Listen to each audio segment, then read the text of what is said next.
दोस्तों, जब हम वेबसाइट डिज़ाइन करते हैं तो कभी-कभी हमें ऐसा डाटा मिलता है जो हमें लिस्ट के रूप में दिखाना होता है, यानी पॉइंट वाइज दिखाना होता है। लिस्ट के रूप में किसी भी डाटा को दिखाने के लिए एचटीएमएल में कुछ टैग्स दिए गए हैं।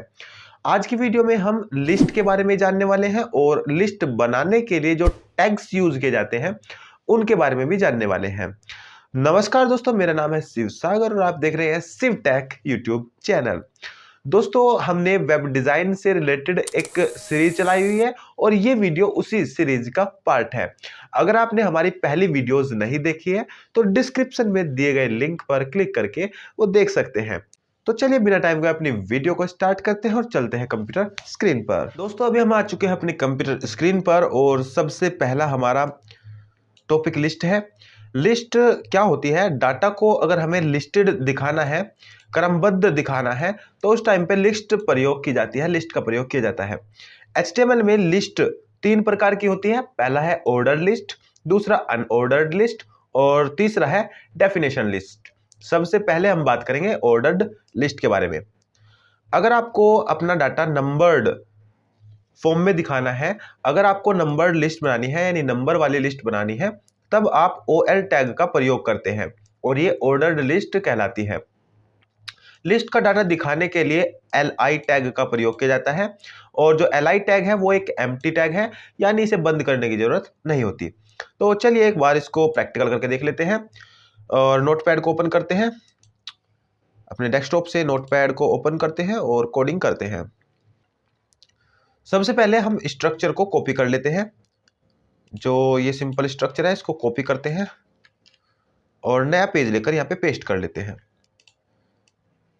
टाइटल को हटा देते हैं और जो भी डाटा एक्स्ट्रा लिखा हुआ है बेसिक स्ट्रक्चर में उसको हटा देते हैं।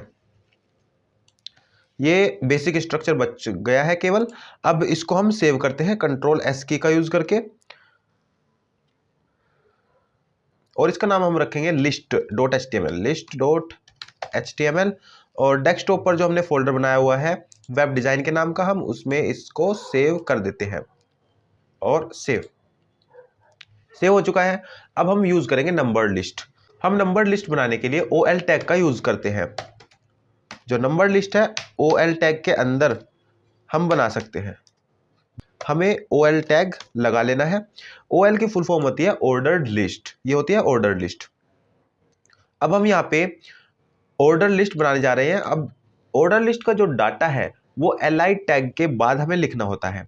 हम लिख लेते हैं LI ब्रैकेट ऑफ और यहाँ पे अपना डाटा लिखते हैं जैसे HTML और इसको हम कॉपी कर लेते हैं। अब हमने 2-3 बार इसको कॉपी किया है। सेकंड वाले को हम नाम देते हैं CSS और थर्ड वाला कर देते हैं हम जावास्क्रिप्ट।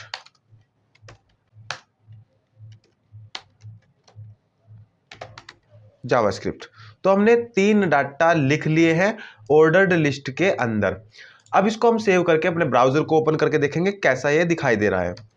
तो हमारा जो पेज है ये हमने वेब डिजाइन के फोल्डर में सेव किया है और यहाँ पे लिस्ट नाम से ये सेव किया हुआ है। तो दोस्तों देखिए, ये हमारा पेज यहाँ पे ओपन हो चुका है और यहाँ पे नंबर लिस्ट बन के आ चुकी है HTML, CSS और जावास्क्रिप्ट। ये होती है नंबर लिस्ट या फिर ऑर्डर्ड लिस्ट। अब नेक्स्ट देखते हैं। ऑर्डर्ड लिस्ट के बाद आती है इसके एट्रीब्यूट्स देख लेते हैं पहले। Attributes of order list.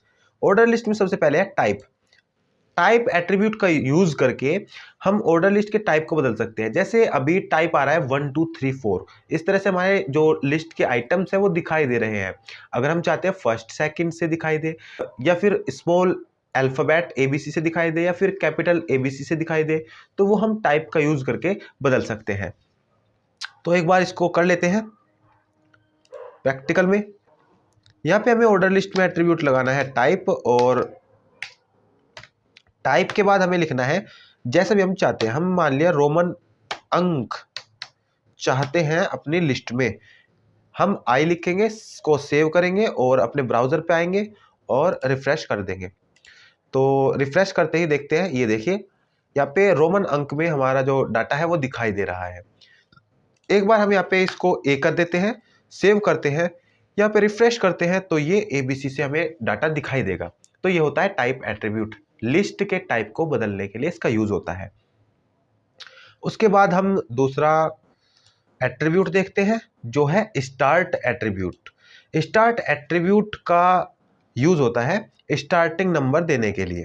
जैसे हमने टाइप ABC रखा है, हम चाहते हैं कि ये डाटा C से स्टार्ट हो, तो हम यहाँ पे स्टार्ट भी लिख सकते हैं, start equal C। Start equal C लिखेंगे तो यहाँ पे ये डाटा C से स्टार्ट होगा। एक बार इसको सेव करके यहाँ पे रिफ्रेश करते हैं। दोस्तों ये डाटा यहाँ पे नहीं बदला है। जो स्टार्ट एट्रीब्यूट है उसका यूज नंबर के साथ में होता है। जैसे हम टाइप में लिख लेते हैं यहाँ पे 1, टाइप में 1 कर लेते हैं और स्टार्ट करते हैं हम 3 से या 4 से। हमने स्टार्ट किया है इसको 3 से। यहाँ पे सेव करते हैं और रिफ्रेश करते हैं तो ये देखिए यहाँ पे 3 से स्टार्ट होके आ चुका है। जो हमारा लिस्ट है वो उसका टाइप है 1 यानी 1 2 3 और जो स्टार्ट है वो 3 से होगा यानी 3 4 5। इस तरह से हमारी लिस्ट जो है वो दिखाई देगी। नेक्स्ट है हमारा अनऑर्डर्ड लिस्ट। अनऑर्डर्ड लिस्ट को UL टैग के द्वारा बनाया जाता है और बिना नंबर की लिस्ट बनाने के लिए इसका प्रयोग होता है। अगर हमें बुलेटेड लिस्ट बनानी है यानी डॉट्स वाली लिस्ट बनानी है तब हम UL टैग का यूज करते हैं अनऑर्डर्ड लिस्ट बनाने के लिए। तो एक बार इसका यूज करके देख लेते हैं। अपना नोटपैड ओपन करते हैं और यहाँ पे इसी के नीचे लिख लेते हैं हम, यहाँ पे हम लिख लेते हैं अनऑर्डर्ड लिस्ट, अनऑर्डर्ड लिस्ट, और इसके नीचे हम अनऑर्डर लिस्ट बनाएंगे। जो हमने ऑर्डर लिस्ट बनाई थी इसी को हम कॉपी कर लेते हैं और यहाँ पर पेस्ट कर लेते हैं। अभी हमें यहाँ पे ऑर्डर लिस्ट आ चुकी है, हम इसको यहाँ से बदल देंगे और यहाँ पर हम OL की जगह पे UL कर देंगे, O की जगह पे हम U कर देंगे और ये अनऑर्डर लिस्ट बन जाएगी। केवल हमने यहाँ पे OL का UL कर दिया है और हमारी जो नंबर्ड लिस्ट है ऑर्डर लिस्ट थी वो अनऑर्डर्ड लिस्ट में बदल जाएगी। एक बार इसको सेव करके देखते हैं, ब्राउजर पे रिफ्रेश करते हैं और ये देखिए अनऑर्डर लिस्ट हमारी इस तरह से दिखाई देती है, डॉट्स करके हमारी लिस्ट के सामने आ जाते हैं। तो इस तरह से हम अनऑर्डर लिस्ट बना सकते हैं। इसके भी कुछ एट्रीब्यूट्स हैं, उनको भी देख लेते हैं। सबसे पहला एट्रीब्यूट है यहाँ पे टाइप एट्रीब्यूट। जैसा वहां पे था ऑर्डर लिस्ट में वैसा ही यहाँ पे भी टाइप एट्रीब्यूट है और इसका यूज होता है लिस्ट का टाइप बताने के लिए। जो अनऑर्डर्ड लिस्ट है उसका टाइप होता है सर्कल, डिस्क और स्क्वायर। तो एक बार इसका यूज कर लेते हैं। अपना नोटपैड ओपन करते हैं और यहाँ पे UL टैग में एट्रीब्यूट यूज करते हैं टाइप इक्वल करते हैं डिस्क यूज कर लेते हैं। यहाँ पे डिस्क तो पहले से ही होता है, हम इसको सर्कल करेंगे, सर्कल, सेव और ब्राउजर पे आके रिफ्रेश करते हैं तो ये देखिए यहाँ पे सर्कल बन के आ चुके हैं। थोड़ा बड़ा करके हम दिखा देते हैं आपको, ये यहाँ पे सर्कल करके आ चुके हैं। स्क्वायर करके देख लेते हैं, स्क्वायर और सेव, यहाँ पे रिफ्रेश करते हैं और ये स्क्वायर बन के आ चुके हैं हमारी लिस्ट से पहले। तो इस तरह से हम लिस्ट बना सकते हैं अनऑर्डर्ड लिस्ट। हमारी लास्ट लिस्ट आती है डेफिनेशन लिस्ट और DL टैग का यूज करके ये हम बना सकते हैं। इसका प्रयोग किसी भी डाटा को उसकी परिभाषा के साथ दिखाने के लिए यूज किया जाता है। किसी भी डाटा को उसकी डेफिनेशन के साथ अगर हमें दिखाना है तब हम इस लिस्ट का यूज करते हैं। इसमें DT होता है और DD होता है। DT और DD एम्प्टी टैग होते हैं। जो डेफिनेशन लिस्ट है उसको DL टैग के अंदर लिखते हैं और डेफिनेशन का टाइटल DT टैग के अंदर लिखते हैं और इसका डाटा हम DD टैग के अंदर लिखते हैं। फिर से टाइटल लिखना है DT लगाओ, फिर से उसका डाटा लिखना है DD लगाओ। तो इस तरह से हमारा जो वर्क है वो होता है। तो एक बार देख लेते हैं कैसे होता है ये वर्क। हम अपना नोटपैड ओपन करते हैं और यहाँ पे डेफिनेशन लिस्ट बनाते हैं। यहाँ पे लिख देते हैं थोड़ा सा definition list.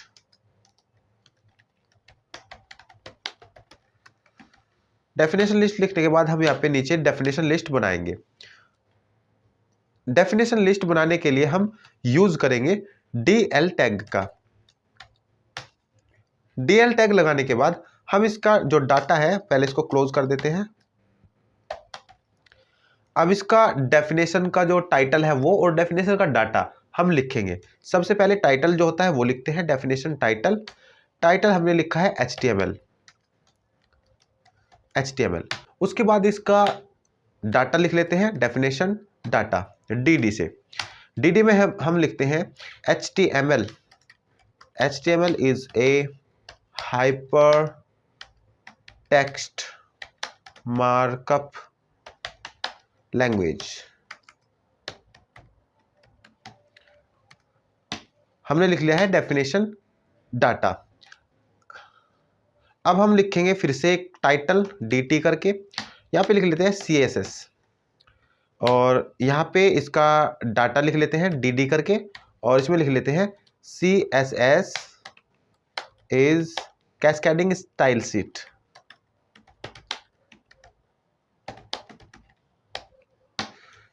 Cascading style sheet हमने यहाँ पे लिख लिया है, और हमने यहाँ पे एक टाइटल लिखा है, उसका डाटा लिखा है, दूसरा टाइटल लिखा है और उसका डाटा लिखा है। तो ये वर्क हमने यहाँ पे किया है। अब इसको सेव करके हम अपने ब्राउजर पे देखते हैं, रिफ्रेश करके, और ये देखिए डेफिनेशन लिस्ट हमारी इस तरह से दिखाई देती है। सबसे पहले हमें टाइटल दिखाई देगा, उसके बाद उसका डाटा, फिर टाइटल दिखाई देगा, फिर उसका डाटा हमें दिखाई देगा। तो इस तरह से डेफिनेशन लिस्ट वर्क करती है। दोस्तों अब लास्ट में जान लेते हैं नेस्टेड लिस्ट क्या होती है। एक लिस्ट के अंदर अगर हम दूसरी लिस्ट का यूज कर रहे हैं तो वो लिस्ट नेस्टेड लिस्ट कहलाती है। अब इसका यूज कैसे करते हैं एक बार देख लेते हैं। हम यहाँ पे नोटपैड में कोडिंग करेंगे नेस्टेड लिस्ट की। यहाँ पे हम लिख लेते हैं नेस्टेड लिस्ट, और इसके नीचे हम नेस्टेड लिस्ट बनाएंगे। नेस्टेड लिस्ट बनाने के लिए हम सबसे पहले एक लिस्ट बना लेते हैं। जो हमने लिस्ट ऊपर बना रखी है ऑर्डर लिस्ट, हम इसको यहाँ पे कॉपी करके ले आते हैं, पेस्ट। अब ये हम लिस्ट ला चुके हैं। अब हम चाहते हैं कि इस लिस्ट के अंदर एक और लिस्ट हो जाए, तो हम इसके अंदर एक और लिस्ट का यूज कर सकते हैं। जैसे हम यहाँ पे एक लिस्ट टैग के अंदर यहाँ पर एक और लिस्ट बना सकते हैं। मान लिया HTML के हमें कुछ टैग्स दिखाने हैं, तो हम HTML के बाद यहाँ पर एक और लिस्ट लगा सकते हैं, ऑर्डर लिस्ट या अनऑर्डर लिस्ट। हम UL टैग का यूज करते हैं अनऑर्डर लिस्ट के लिए, और UL टैग के अंदर हम कुछ डाटा ले लेते हैं लिस्ट करके। लिस्ट टैग की मदद से हम लिखते हैं पैराग्राफ टैग, p टैग, और उसके बाद एक और डाटा ले लेते हैं इसमें हेडिंग टैग, या हेडिंग लिख लेते हैं हेडिंग टैग। अभी हमने इस लिस्ट के अंदर एक और लिस्ट बना ली है और इसके अंदर दो डाटा है। सबसे पहले हमारी मेन लिस्ट है ऑर्डर लिस्ट, और उसके अंदर हमने HTML वाली लिस्ट के बाद एक और अनऑर्डर लिस्ट बना ली है। तो एक बार इसका आउटपुट देखते हैं सेव करके ब्राउजर पे किस तरह से दिखाई देता है। तो ये देखिए ये हमारी नेस्टेड लिस्ट है, और ये नेस्टेड लिस्ट का जो स्टार्टिंग है वो 3 से हो रखी है। इसको हम स्टार्टिंग को हटा देते हैं भाई, यहाँ से सेव करते हैं, रिफ्रेश करते हैं, और यहाँ पे देखिए नेस्टेड लिस्ट में सबसे पहले 1 HTML है और इसके p टैग और हेडिंग टैग इसके अंदर हमें दिखाई दे रहे हैं। तो हम इस तरह से अपने जो नेस्टेड लिस्ट है HTML में बना सकते हैं। आशा करते हैं ये वीडियो आपको पसंद आया होगा। अगर आपको वीडियो पसंद आता है तो वीडियो को एक लाइक भी जरूर कीजिएगा, और अपने दोस्तों में ये वीडियो शेयर भी कीजिएगा। तो मिलते हैं इसी प्रकार की एक और इन्फॉर्मेटिव वीडियो के साथ। तब तक के लिए टेक केयर, गुड बाय, जय हिंद।